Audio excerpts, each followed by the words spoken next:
The mic you take from man.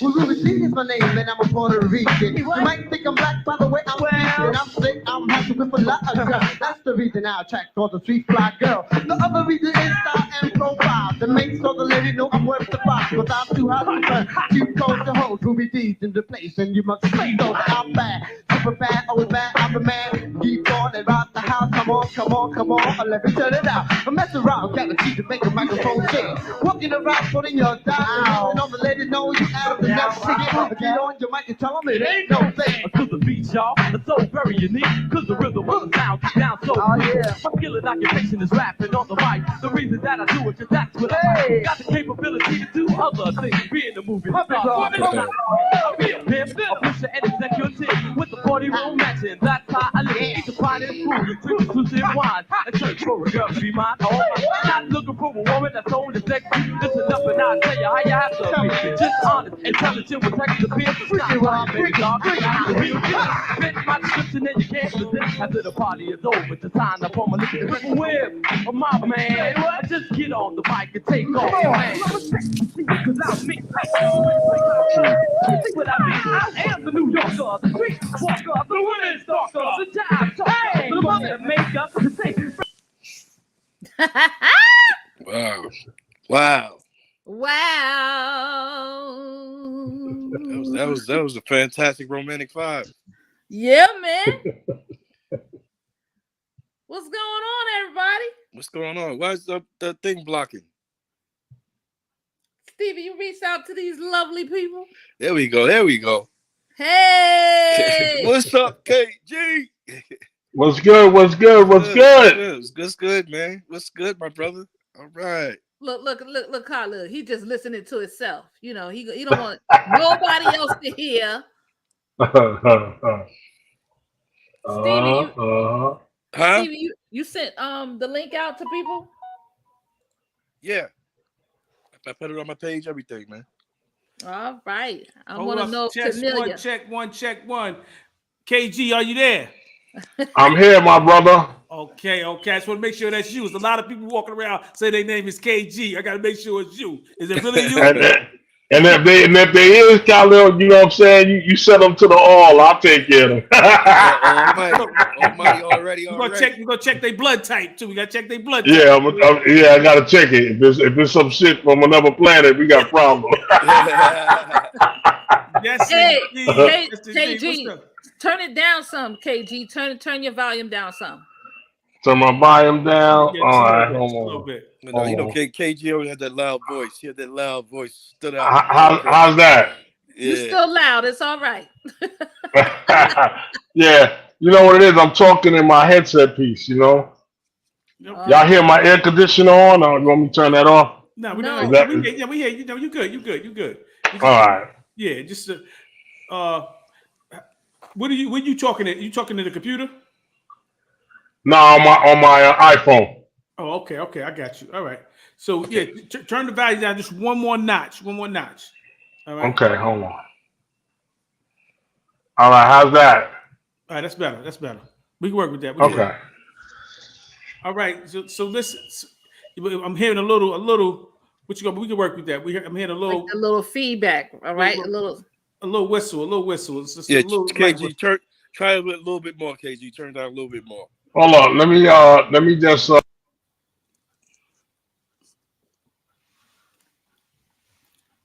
Hey, Pebbles, in your glasses is a computer. I'm like, yo, let me just put it. Let me see who come on. I know we get coming on. Good evening to the room. What's up, Lisa Golden? What's going on to you? What's going on? Yeah, Hey, Lisa. Now listen, everybody. I know y'all know we normally come on at 9 o'clock in the morning. In the morning, but KG said, "Nah, y'all better come on tonight." I'm like, "Why you bullying us like KG?" I'm just messing with y'all, you know. But yeah, but look, we on. People still coming on. They're coming on.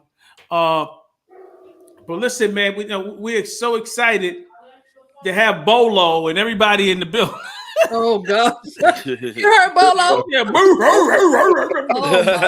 my goodness. Bolo, I'm gonna interview you. Oh my God. KG, what you been up to, brother? What you been up to, man? Oh man, just working on a lot of different projects. I have like a couple of TV series I'm shopping right now. I have a drama hip hop series called 169th and Grant. It's based Right. on I started in the 70s, early 71. After seeing Right. Smokey and them. And then I got a documentary series about hip hop called The Dead Sea Scrolls of Hip Hop. And then I got a cartoon hip hop series called The Buggins. Yeah. Wow. That's what's up, man.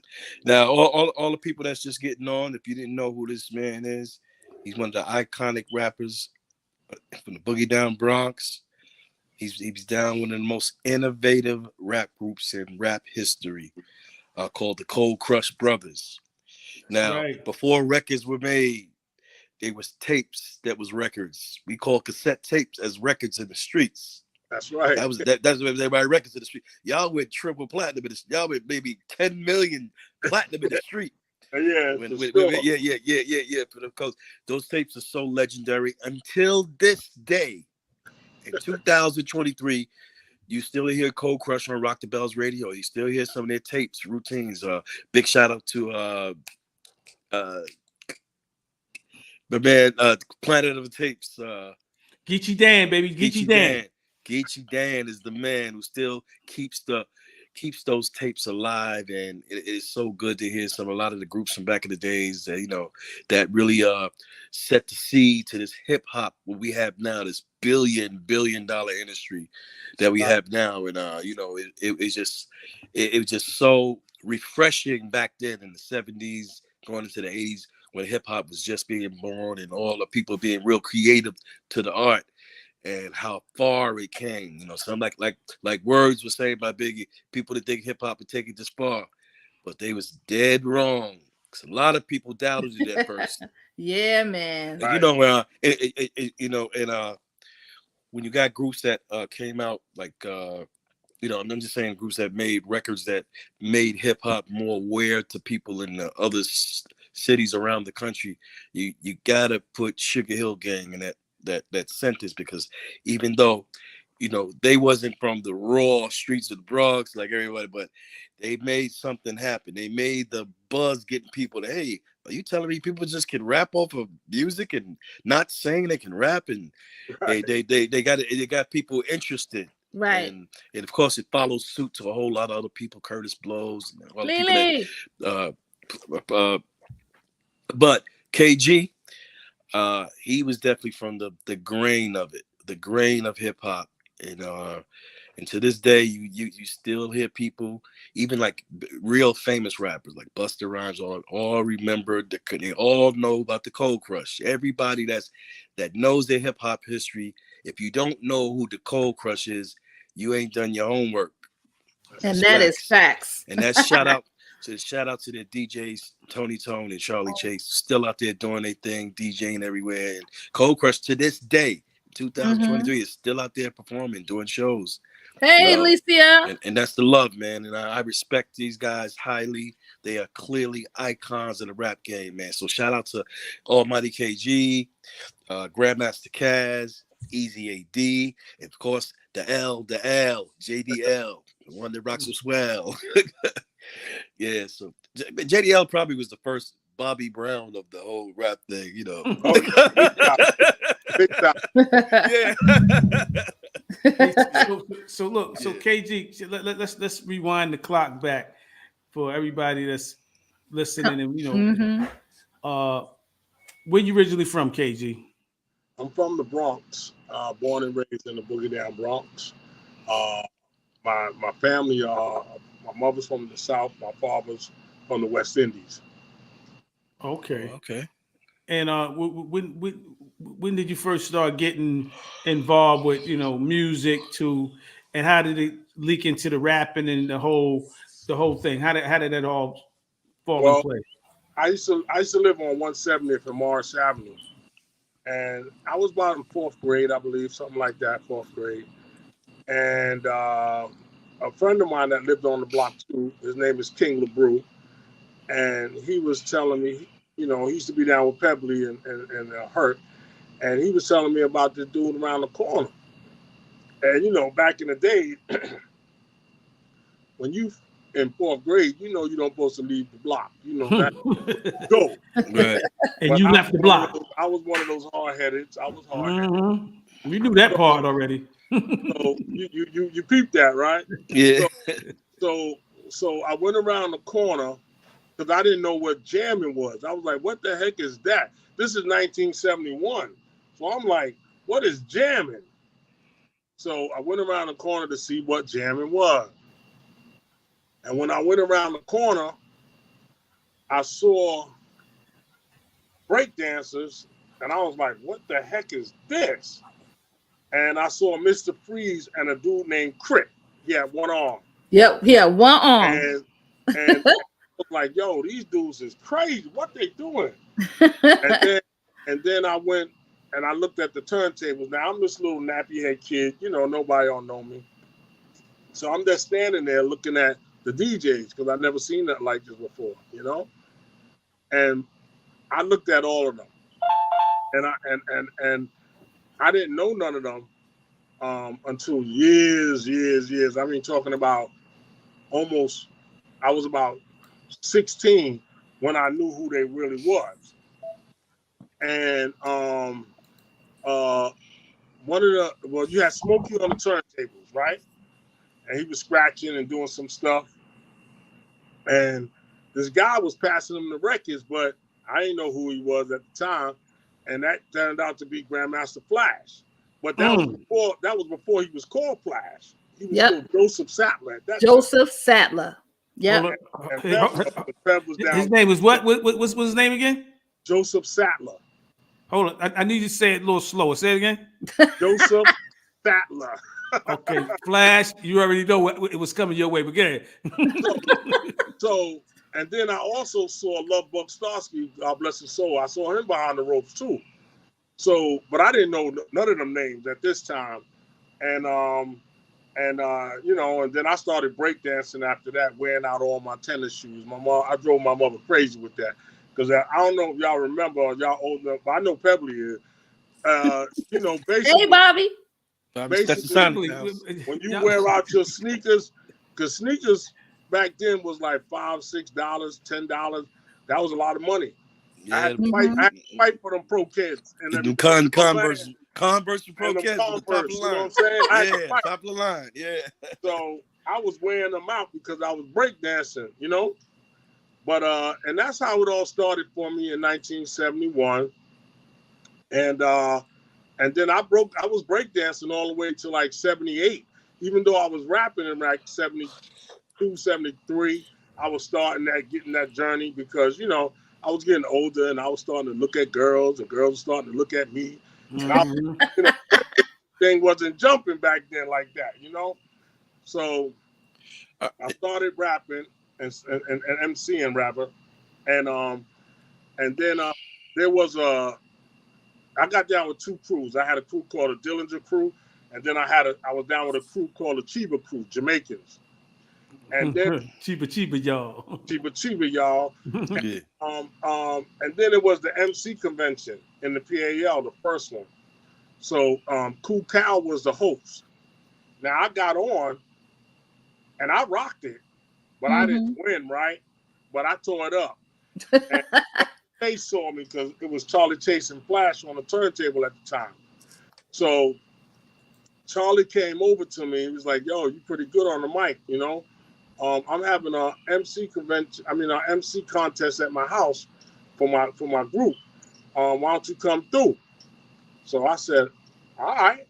So, you know, I came through with two other guys because I was like, well, if they don't want me, they might want y'all to. And they didn't want them. So they just picked me. And slow down. What was wrong with them, KG? they just didn't have it. I guess they didn't have it. You know what I'm saying? So was it fair to say that it was whack? One said it was whack. They just wasn't up to standard. No, I'm messing good. No. I like you, Khalil, because you keep it real. So you know. So they said, nah. Cass said, nah. We don't want those two. Those two could beat it. So even though I didn't win the MC convention, I felt like I did because I got down with the Cold Crush, and then the rest is history. Okay, KG, who was the person who you seen rap and say, "Yo, I want to do this"? Who was that person? Me? No, I'm just joking. Well, I did see Peb when I was in junior high school. I went down to the Blue Lagoon, and she was the first female MC I ever seen on the mic. Because I was in there and I was like, yo, I said, LeBrew, who's that? And he was like, oh, that's Pebbly Pooh. She's down with us too. I was like, oh. Now, Pebbly never met me because I didn't stay long. I stayed for a couple of minutes and I was out. But I did see Peb. Is it true? Is it true that Pebbly was breakdancing on her head? She was breakdancing. I don't know about on the head because I ain't never see her do her head. Huh? You know, girls don't mess with her head now. But she definitely was breakdancing. I was bad to the bone. I was spinning on the ground. The word on the street. Freezing the word in on the the air. street. KG, the word on the street. She was dancing on her head. That's the word on the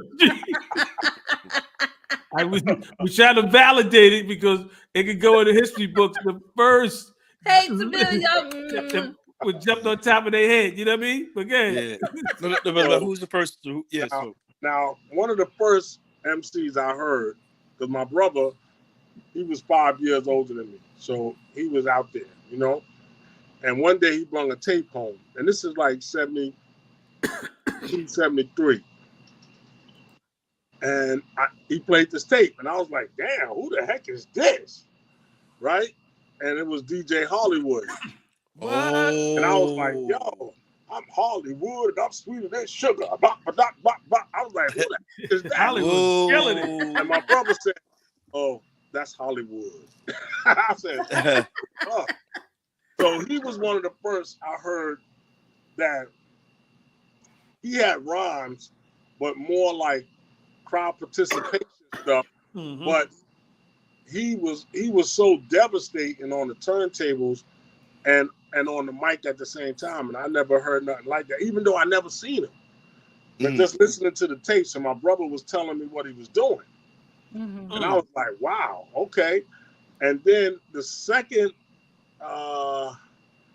the third MC that I heard of and then wound up seeing too was Melly Mel. And Melly Mel was interesting because they was doing a party. My brother was good friends with Ray Champlin because we lived on promoter, right? He was a promoter, right? Yeah. Yeah, he was a promoter. Yeah. Mm-hmm. And Ray Champlin and God bless his soul, he lived across the street from us. And we used to call them the Giants because everybody in his family is like 6'4", 6'5". Yeah. Yep. So he knew my brother. So Flash and them was doing a party in Walton High School. And I was like, yo, could you bring me there? I want to see what's going on, you know? So he said, all right, I'll bring you there. So he was out there at the door talking to Ray, and Ray said, oh, let your brother go in and see what's going on. I said, all right, I'm going in and see what's going on. Now, keep in mind, I was young. I might have been 14. And he let me in there. So I went in the back, and I saw Kid Creole on the mic. And he was doing this echo, right? Kid Creole, yo, Saleh, go. And I was like, damn, how is he doing that, right? And then I started studying him. I started looking what he was doing. And he had a doorknob switch in his hand. Was connected to the echo chamber. Oh. And when he wanted to say something, he was in control of his own stuff. That's why he sounded so dope with the echo chamber. Wow. And then, God bless his soul, Cowboy got up there, and I was like, okay, Cowboy. And then Melly Mel. So at this time, they was the Furious 3. Mr. Ness wasn't even down with them then. Mm-hmm. Wow, I never knew Cowboy was down before Mr. Ness. Wow. Yeah. And then I went over to the turntables because I wanted to see who this dude is, Flash. You know, I'm like, who the hell? I heard all this flash. They on all the flyer. Flash, flash, right? So I get over there by the turntable and I'm looking at him. I'm like, wait a minute. That's the dude that was passing records to Smoke. No, it hurt. Yeah. Is Wow. that's Grandmaster Flash? Yeah, Joseph you like I Sattler. know. Joseph You like Sattler, I right? know him. I know him. Yeah. You know, Joseph Sattler. you know right? how you know what he used to do in his early days? When I saw him that night, he had cardboard boxes over his turntable so you couldn't see what he was doing. All you could do was hear him. All you could do was hear him. You couldn't see it. And that's what he used to do in his earliest days. Wow. He didn't want nobody to bite what he was doing. Mm-hmm. Wow. Yeah. Flash, That's interesting, man. That's interesting. Yeah. So wow. So now Kaz, he was also a DJ at the Bronx also. Is that correct? Yeah. Kaz was a DJ. He had a group called the Mighty Force. And his MCs was the Salt and Pepper, the original Salt and Pepper, Dada Rock and Whipper Whip. Whipper Whip, yeah. Dada Rock. And you know, even when the Sugar Hill Gang jumped off, because see, there's a lot of people going, man. Rest is so Big Hank, right? Yeah. So Hank used to be cast manager when he was with the Mighty Force. So his mother and father gave him money to buy Cass so Cass could get equipment. So Hank went and worked out in Inglewood in the pizza shop. Right. Yeah. So he was playing Cass tape. And Joey and them came in there to buy pizza and was like, yo, that's dope. Who's that? And, you know, Hank said, yo, that's me. Because, you know, he was the manager, you know? Right.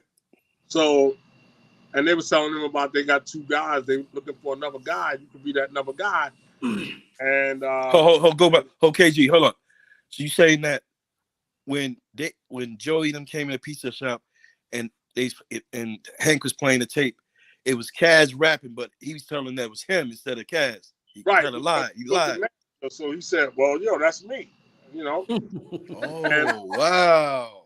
And so, and then one day we was at practice because at Cass house, we used to call his bedroom the Bat Cave. Right. And to go to practice, right? So we in there chilling. Hank come to the door and he was telling Kaz, yo, I got this situation. I could be part of this group, but I need some rhymes. So Kaz didn't think none of it. He said, well, shit, he jump off, then we could all get on, you know, like that. So he threw him the rhyme book and he picked I'm Casting Over and the Rest Is Lie, you know, and Hotel, Motel, Holiday, and so all those rhymes is Cass rhymes. Wow. Yeah, all of them. And I was there when he came to get the rhymes. Okay. Wow. So you seen that rhyme book going in Big Bang Hank's hand? Yeah. Yeah. Wow. And he took what he wanted to take, and that was that. You know, but nobody thought that the record was going to be that explosive. But Now, Big Bang Hank being Kaz's manager for the Mighty Force, did Kaz know that Hank rapped also, or he just wanted to be a manager? Hank never rapped. Wow. He was never a real MC. That wasn't what he did. He was a manager. Wow. Yo, let me ask you something. Was Hank ever a CO in Sing Sing? In Sing Sing? Yeah. Not that I know of. He used to be a bodyguard though, like he wasn't no correction officer. He was never a correction officer? I don't think so. But he was definitely a security guard, like at the Sparkle. Because there was many nights he wouldn't let me in. I wanted to see, I was too young, right? But I had sneakers on, and Theodore and the L Brothers was playing there, Master Rob, Kev, and Busy B. And I wanted to see what they was about because they was playing right down the street from where I lived. Mm-hmm. So I was like, damn, how could I get in? Because Hank was like, yo, you can't get in there with no sneakers on. This is before, he even knew me with Cass and all that. And So I came back and I tricked them. So it was dark when you go in, right? So Right. I cut up a garbage bag and wrapped my sneakers in the garbage bag. So I had a shoe. And he Wow. What? yeah. He said, Oh. you got those sneakers. I mean, you got those shoes. Go ahead. I paid whatever it was, $2 to get in, whatever it was. That was So clever. KG, so the time is moving forward now.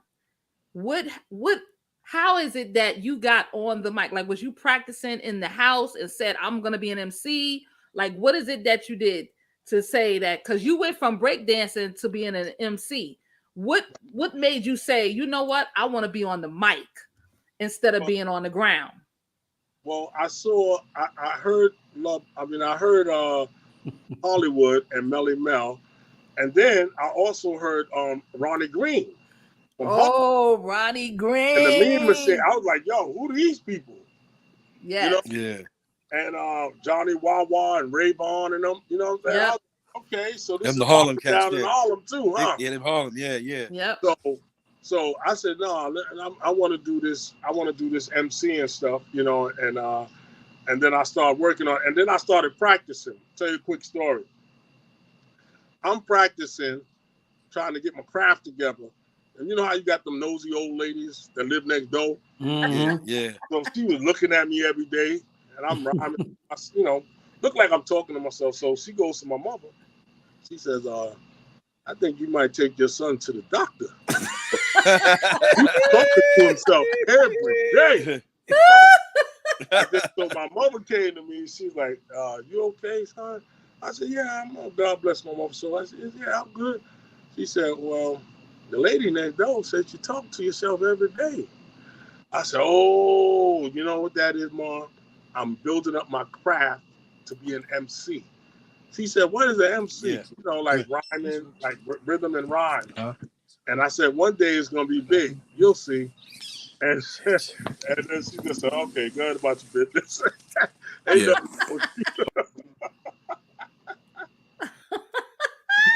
Wow, that is crazy. Yeah, So now that you learned these, because you had to write your material, I know how it is, because when Bombay, you know Bombay, he was like writing my material. He wrote like 8 bars for me. So when it got time for him to write some more, he couldn't do it for me no more. I had to write my own stuff. And then I had to go to Smokey, and Smokey made me rehearse. You know how he is. Smokey made me practice every single day. Every single day. Like I said, Smokey, I got homework. Do your homework after this. Oh my goodness. So did you ever get to the point where now that you are MCing, when did Kaz say, you know what, we're going to create the Cold Crush Brothers, or was that you? Well, yeah, I had a lot to do with it, because what happened was, so in the early days when we couldn't get 2 people in our parties, right? So Kaz and JDL was the Notorious 2. That was their name. Wow. And so me and AD was their standbys, because they used to come in, they had routines and all that. And after they finished rocking the crowd, Notorious, we are the glorious, Notorious, shocking the audience. We're the 2. So what you want to do? Make the grass so green, the sky so blue. And me and AD be like, what you gonna do? What we like, chop liver?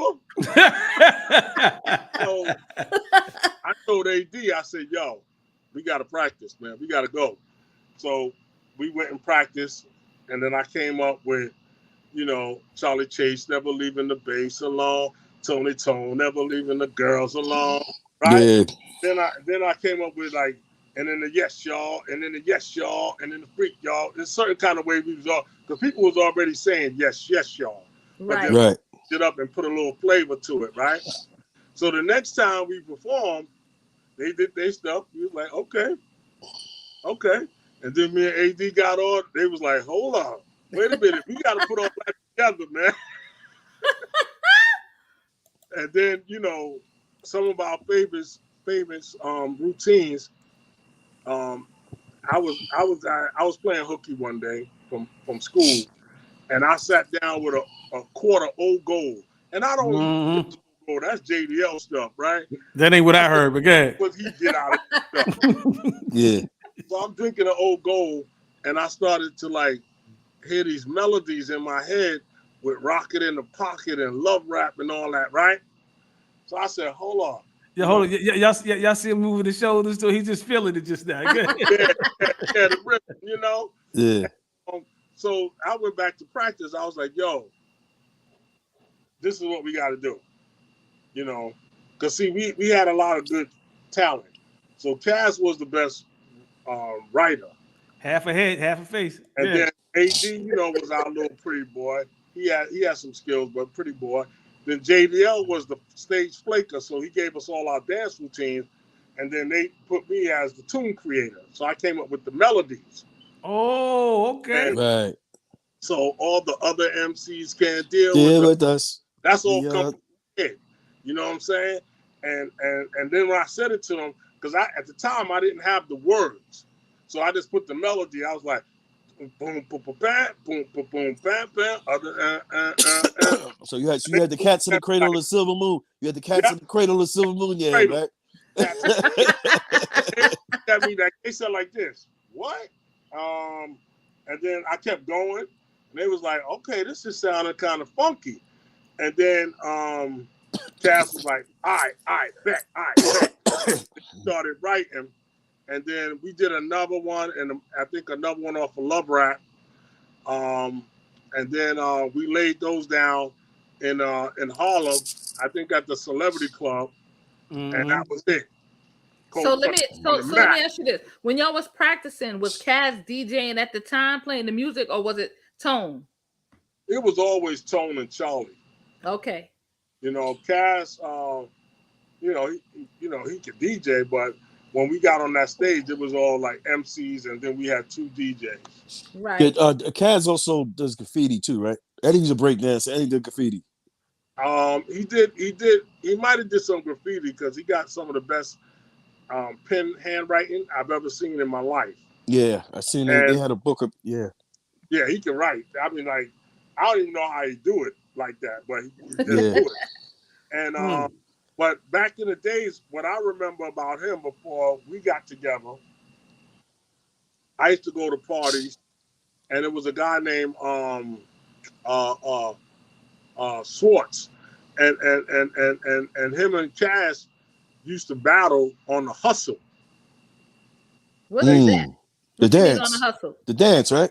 Yeah, the Hustle. Yeah. Oh, the Hustle. And Cass was good with the Hustle.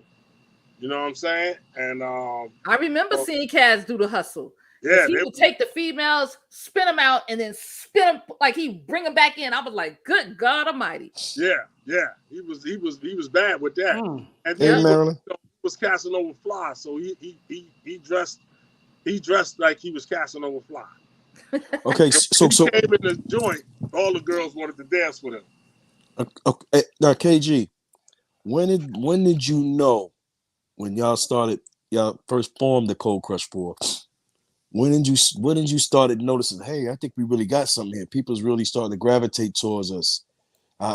These routines and our style is really starting to hit the Manhattan, the Bronx. What's like? When did that start? When did you know that? When did you notice that started? Not just the Manhattan, Bronx, Jersey, Connecticut. That y'all did the word really start spreading on y'all. Well, when I realized we really had something, one time I was walking with my girlfriend, and we was walking through Taft Schoolyard because she lived on College Avenue, right? And some dudes, I had just bought a brand new boombox, you know, the big JVC with the big yeah. And I was blasting a Cold Crush tape, right? And some dudes ran up on me and put two 38 pistols in my face and cocked it. So I'm like, whoa, what's up? And I thought they wanted my box because I was like, all right, here's the box. and they said, we don't want the box. We want the tape. Ooh. Wow. They didn't even know it was me, right? And I said, okay. So I gave them the tape, and they just ran off. Wow. That's when I said, I looked at my girlfriend at the time, bro. I said, damn, we popular like that. I got stuck up on I got stuck up Yo. Yeah, man. Let me tell you. on with me. Yeah, man. Wow. You gotta think, man. Yo, and us being from Staten Island, man. You know, y'all tape was floating on through Staten Island. It was y'all mainly like through Staten Island was mainly y'all and Funky 4+1. Like Funk, Yep. because some dude came in, some cat named Bobby Rell. He put us up on Funky 4+1. He let us in. He had the Chirac, and what he did being from Staten Island, he formed a rap group in Staten Island called the Fly Four, and they had a girl MC just like Chirac trying to like mimic Funky 4+1. But that's when me and Mercury even first heard like the tapes out there. So that's dope. And this dude named Dr. Freak, he's from the Bronx. He moved to Staten Island. He had a brother named DJ. You know Dr. Freak? Yep. Yeah, Dr. Freak. What he did was me and Mercury was making noise out in Staten Island being MCs, and he brought us to the Garage. If I'm not mistaken, I think that's the name of the Bronx. Ecstasy Ecstasy Garage. Ecstasy Ecstasy Garage. Garage. Right. Mhm. And that's me. They had Mean Gene in there. Mean Gene Right. had they all equipment, Right. and it was now. This is when we first seen Kaz and JDL. Was it the Terrible Two? Was the name of their group? It was called Notorious 2. Notorious Two. That's when we first seen them for the first time. Because we was like in a whole other world, you know, coming from Staten Island, the Bronx. And, oh shit, we in the Bronx, man. Wow, look. He was all excited. Said, oh shit, man. You know, look at this. You know, we was all excited. And we seen Notorious Two. We was like, damn, they're dope. We was like, wow, they're bad. You know, that's when we first seen Kaz, and then that's when we seen Grand Wizard Theodore. I didn't know that was Mean Gene's brother. You know, Right. that's when we first found that out. And that's when we got the first just taste of looking at people from the Bronx that we never like at that time. We still never been to Harlem World. That we never got. He just told us about the Bronx. I mean, you got to come to the Bronx. Mercury been going back to the Bronx, but he didn't really go to a lot of parties out there. But Dr. Freak is the one that took us to the Bronx, and that's when we started to start discovering. He said, "Let us see." He said, "This how it is up here, man." And he was like, wow. When we came back to Staten Island, yo, man, we was in the Bronx, man. Word? We took the train and everything, man. Damn, y'all niggas lucky, you know. Took the train. Because we, you know, the KG, if you're from Staten Island, you gotta go to that ferry boat and all that, you know. Yeah, So all we did that. the train. So yeah. On So the board. Yeah, back Yeah, in the so- day, I had some friends out there, and we used to always have to take the ferry and shit. I was like, yeah. you know, but it was all good. Yeah, man. So you know, Okay. definitely that was the start, and then that's like later on is when I heard the Cold Crush 4. That's when I heard that. I said, oh, they got 2 more guys in the group. That's when I first seen all 4 of y'all. And you know, it's just dope, y'all. Fantastic, romantic, so many groups, man. Just like that's why I'm saying hip hop. I'm just happy. I wasn't there from the very beginning, but I was there like towards going. I was in there like just watching the growth of it. Busy Bee and everybody, the growth of it. We were like one of the only cats from Staten Island. You know, you already know we the only guys from Staten Island was in that little pot at that time because there wasn't any cats in Staten Island. Everybody was scared to go. I ain't say they were scared, but I ain't going up there, man. What you all of them? They didn't want it, and that made curious us being the 5th borough of New York City was just we so out of the loop, but you know we started easing back into the loop, and you know we helped as the Force MCs helped people get into the loop more of what's going on in the Bronx and Harlem and everything. So y'all was definitely a big part of the sound that when they heard it, it was like, yo, that's why when y'all I think y'all came to Staten Island back in the days, if I'm not We mistaken. played out there. You know, we came to Yeah. Staten. You know, people was just amazed seeing y'all. And you know, let me tell you something. Let me just give you a little history, KG, real quick. Treacherous 3, never been to Staten Island, none of them. I brought LA Sunshine out there for the first time, like a couple of years ago. He came to my birthday party. Melly Melvin really rarely ever came to Staten Island. Still, KRS-One came to Staten Island one time in his life. Nice and smooth, one time in their life. It's so many people that never touched the base of Staten Island. You know, I don't know why, but they see, you know, like, oh wow, it is all right out here. I thought it was crazy, but you know, they would see it's just like everywhere else. But you know, it's busy out there. But everybody's from the hood. Every areas in the hood still out there too. But There's a lot of people still never been to Staten Island, man. Like you to this day. That's I crazy. think we've been out there like a couple of times. Yeah, y'all been out there. Y'all touched. I don't think Fantastic Romantic been out there. That's another group that never been to Staten Island. It's crazy. It's crazy, man. Right. Even Hey. Listen, Yeah, go on. let me say this. Look, I know why they didn't come to Staten Island. You know, you know. Why? Listen, you know, we'll talk. Me and AKG will talk about that later. But anyway, look, they want to know too much on this interview, KG. But look, let me say this. Look, let me let me say this. Look, it's the 50th year of hip hop right now, right? Yeah. They got concerts going all over the place, all, you know, so much celebrations happening. What's your thoughts on all this right now? The 50th year of hip hop and where everything is at right now, the state of hip hop, what you doing in hip hop and how it's contributed to the growth of hip hop. What's your thoughts on that? And my last question, just like a 2-part or 3-part question, and where you think, you know, hip hop will be in the next 5 years? I just want to get your brain rolling on some KG stuff. You know what I mean? Right. Well, I think hip hop could be in a better place. I think some of the MCs are not really delivering some of the right speeches. You know, like, you know, I think when in our era, we never really put down our goddesses and talk bad about them in any kind of way. And like I think Buster said something good at the BET about they messing up the money bag, because basically they're doing too much. You know, I don't know who's pulling the whistles and making them go, but they're doing too much. You know, and for the first time in a long time, hip hop is not the biggest selling music no more. That's right. And it's a reason why. Because So what's the biggest selling music now? I think it's country. Again? Because country was one before. Country went back up? They might be back, you know, but I don't know which one it is, but I'm assuming it's country. Yes, it's not hip hop no more. He's right. He's definitely right. It's not hip hop no more. Yeah, you're messing up the bag because parents won't allow their kids to listen to that foreign filth all the time. You know? So, like, if you're a decent MC and you go to a label and you're talking about real good stuff, healing people, helping your brother, they ain't gonna sign you because they will tell you, well, you know, that don't make money. We need you to talk bad about your people. Now, I will put out a challenge for any.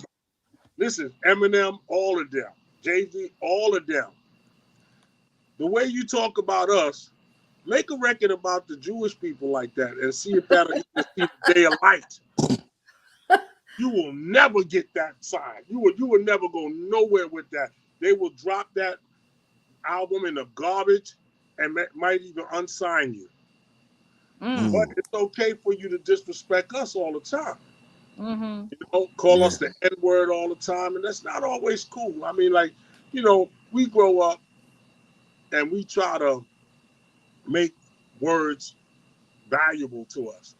But if it ain't valuable, if another person saying it to you, it's damn sure not valuable if somebody your own peers is saying it to you. Because right off the bat, he's calling you an ignorant person if you know how to read. That's what he's really saying to you.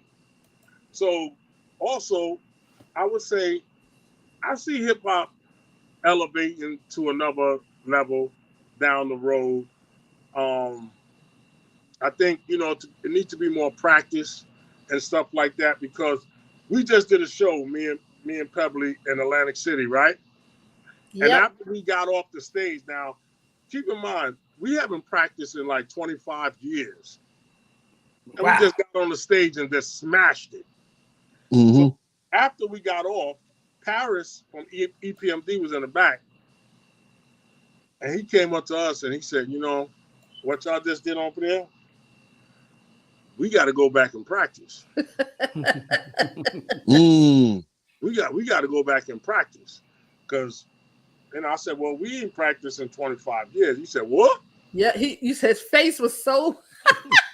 You know what I'm saying? I said, we just got up on the stage and just have some fun. Mm-hmm. And when we got on the stage, Jazzy Jeff was DJing for us, and we supposed to only get Fresh Wild Flying Bowl, right? Right. But Dougie was the host, and Dougie said, no, don't put that on. Put Love Rap on and watch them turn into Voltron. And we on the stage looking for Fresh Wild Flying Bowl to come on, right? Because Jeff was the DJ for everybody. And all of a sudden, he said, poof, doof, da. And we just all looked at each other and said, and we just went right into it. Yeah. And they was like, oh shit. They like, whoa, but Dougie knew. Dougie said, we'll turn into Voltron. Watch this amazing shit that's gonna happen right here. Wow. Now, KG, I wanted to ask, where is JDL? What's his situation right now? Well, JDL has some issues that he's dealing with, and I pray that he can overcome some of his conditions, and whatnot, health wise. Also, little bit of love JDL. And he's one of the generous persons in the whole world to me. We the same sign. We the same sign, Sagittarius. Yeah, we have a certain bond, because when I was living upstate New York in the Catskills, they was doing the Wild Style was doing something down in down in the village, and so I said, oh yeah. Break. I took a break from the cold press for like a while, because I was getting my head together, and stuff like that. So so I went there to see how they were doing without me. You know what I'm saying? Like, let me check them out, And I had no intention to get on the stage, but somebody told them that I was there. Mm-hmm. And JDL stopped the music and said, yo, I can't do this no more, man. I can't do this if Almighty KG is in the audience. I just can't do it. And he said to the crowd, yo, y'all want to see KG? And the crowd started yelling crazy and all that. So then I came on the stage and we just ripped it in half. Ripped it. So JDL is a special person. He's like, And he was a Herculoid. And he was a Herculoid. Yep. For sure. JDL's very energetic personality, man. Yeah, man. Yeah. So a lot of people don't know this too. Like, well, we used to battle, and this is another thing too, Khalil. The rappers today, they got so much fake beef. I don't know what they get that from. Like, you got. Like, we perform with Boss MDs, or we perform with the Fantastic, and it was competition, because I used to sit down and I used to watch the foreskin on, and I used to be like, Charlie, these guys are gonna be good one day. Look at them. And that's just straight up. Like, we just sit in the back and we watch y'all perform in Harlem World too. So everybody that came through Harlem World, we watch, right? But a lot of these guys, they fight. So after we in the Fantastic battle, guess what? It's back up on the concourse to play basketball. Who you got? Wow. Nobody's arguing, fighting, and guns and knives. And then, what a lot of people don't know, right after the battle, a couple of months after that, we came together and we did a few parties like this too. And we called ourselves Fan Crush 9. Wow. A lot of people don't know that. We called ourselves Fan I didn't know that. And we did about 2 parties like that. So we'll get on the stage and we'll do routines, and they'll do routines. And this is right after the battle, that we lost. And we found out it's some tricks that you got to know, right? Mm-hmm. We found out because everybody's coming to us. How y'all lose? Y'all was the best ones. Blah blah blah blah blah. So we found out that if you go on last, that's what the crowd remembers. Yep. Oh, Because everybody was coked up, weed up, drunk. Mm-hmm. So no matter if you battle anybody, you always want to go on last. Because that's the last thing they're gonna remember. That's right. That's true. that's- That makes a lot of sense. That's like what Kubo did, Busy B. Kubo D Right. got on last. Right. Yeah. Because if Busy would have got on last, he probably would have rocked Mo because he's a crowd guy. Yeah. And he knows how to milk that crowd like nobody's business. But since he got on first, and then Mo dissed him with the rhyme, I was right there. I was right there that day. that's what the Oh crowd. my Hold, God. let me say this real quick. Somebody made a comment. Her name is Tamilia. It says, "Makes sense." I need y'all to acknowledge that she don't know what she be talking about. She's saying stuff on top of her head. Leave my Tamilia. And she's way in Jacksonville. It's too hot out there for you to be my talking about. God. It makes sense. It makes sense if you go in your house and cut the air conditioner on and just relax and drink some water. Yeah. Shout out Makes to sense, Tamilia. All right. Shout out to Okay. Marilyn. Shout out to Marilyn and Karen and everybody that's on right now. Shout out to Tasha Monique. What's Tasha up, baby? Mo. Oh, it's ready to see it. Yeah, I see it. Hey, Tasha. Yeah. And Miss Denise Williams. Oh, Denise was on there? Okay. Yes. Rest in peace. Rest in peace to Venus. Just Yes. Tasha, rest in peace to Venus. Yeah. Yeah, man. Well, look, let's. I got another question because Bring it. he didn't say what I thought he said, did he? I said, bring it. I'm trying to make sure he didn't say what I thought he said. Okay, but look. I know. Listen, Khalil, I listen to the radio every week, so I know what you about. No. And you is my kind of dude. So that's just gonna tell you right now. No, look. This is a question that, you know, a lot of artists at that time, you mean, that was pretty much 10 times doper than the artists that preceded them. Like, did the Cold Crush ever get a record deal? Well, you know, a lot of people came to us, but like, all right, so Sugar Hill Records came, but we heard so much stuff that they was doing the flashing them, taking back their cars, doing all this kind of stuff to them. So we were like, oh no, we ain't going over there.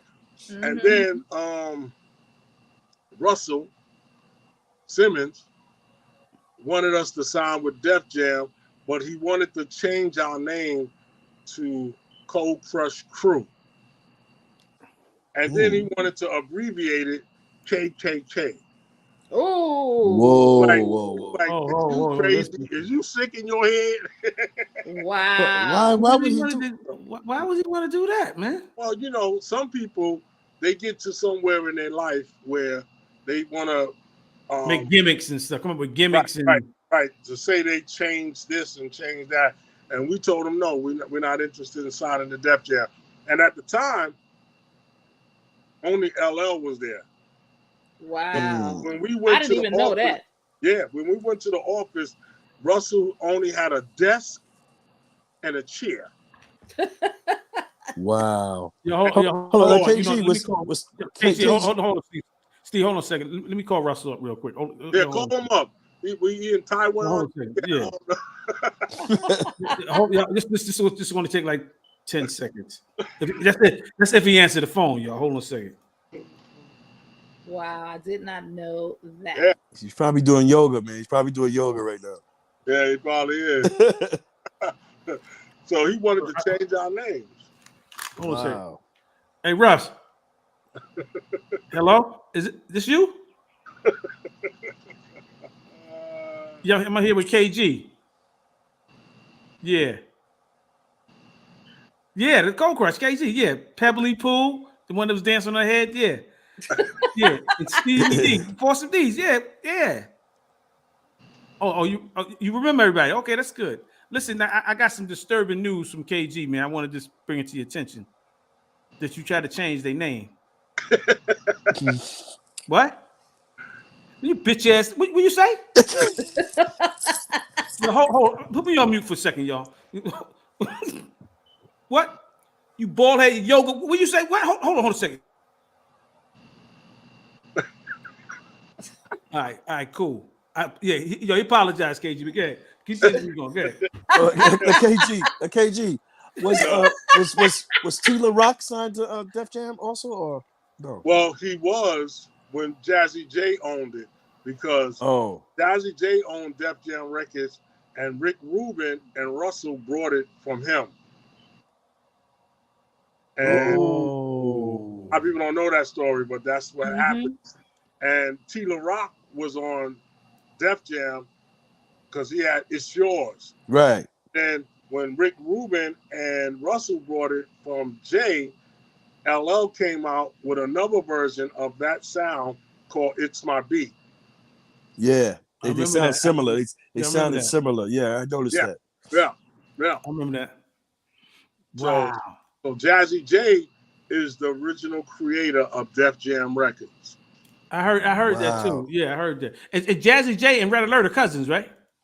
I'm not sure. They might be. Because I seen a post with Red Alert say he was like, when Jazzy was doing this thing, he was helping Jazzy like with the records and stuff. I said, oh wow, that kind of threw me off. Because I seen the post recently. It's a good chance they might be. Yeah. Now watch this. So we coming. We wrapping up on that that hour. I wanted to know like for everybody that's listening out there, what's some of the things that you're doing now? Because you mentioned it earlier when everybody was first coming on, but we got everybody on here. So tell everybody what you're doing now. Like, what are you doing now? But hold on, before you even tell, look, if you just came on, y'all been on, y'all see me flashing the posters. This is KG of the Almighty Cold Crush Brothers. I'm like one of the founders and pioneers of the whole hip hop shaboing boing. You hear me? So no, you know what's so fly? You know what's so fly? Because they didn't get signed to a record label, but they was phenomenal with the routines that everybody would say the routines with them. That was the record itself. That was like a whole album. Yeah, that's what I'm saying. The tapes is like records. Yeah, the tapes is like records. God, routine house. Guy, what's up, man? So look, let everybody know what you're doing now, like because you mentioned a lot of stuff you're doing. All right. So I have a company called Do You Mogul, and it's basically for online vendors. So yes. You can go to doyoumogul.com, and it's for online vendors because me and my wife, she has candles and stuff that she sells. So we do a lot of pop-ups. And sometimes with the pop-ups, you can pay like $100 and you don't make your money back. So we said, it got to be a better way to do this where people can sell products worldwide. So we came up with a company called Do You Mogul. And that's one thing. And then, I got like 3 TV series I'm shopping right now. One called 169th and Grant is a drama. And then we got a documentary series called The Dead Sea Scrolls of Hip Hop. And we also have a cartoon series coming out called The Buggins. I'm in it. Wow. Yeah. Yes. I got a question for KG. KG, how does it feel, my brother, when you see all these, like, from iconic rappers that come to you and tell you how much you influenced them as a Cold Crush 4, how much y'all meant to them, of them want to rap? How does that feel when you hear that all the time? Well, I've always been a real humble person, Stevie. So it feels good, man, because when you put in the work that we put in. I remember one year we practiced from 12 in the afternoon to 12 in the morning for a whole year. Right. And if you looked at us wrong, we wanted to battle. It was like we was thirsty for it. Right. And but it's nice when I hear